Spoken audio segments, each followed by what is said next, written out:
Hello Maval, बातम्यांचा आवाज, मावळचा विश्वास।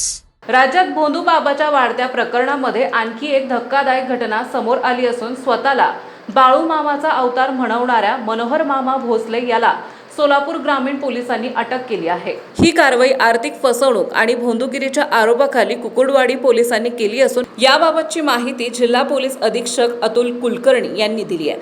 मनोहर भोसले यांच्यावर यापूर्वीही विविध पोलीस ठाण्यामध्ये गंभीर गुन्ह्याची नोंद आहे।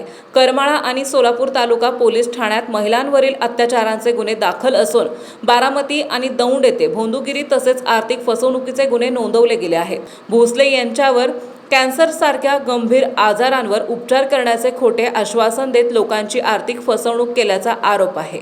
या प्रकरणामुळे अनेक नागरिकांची दिशाभूल झाल्याचं समोर आलं आहे।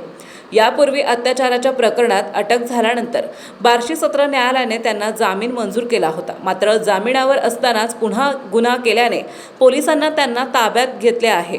या घटनेमुळे सोलापूर जिल्ह्यात खळबळ उडाली असून भोंदूगिरी आणि अंधश्रद्धा पसरवणाऱ्या व्यक्तींविरोधात सावध राहण्याचं आवाहन पोलिसांकडून करण्यात आलंय।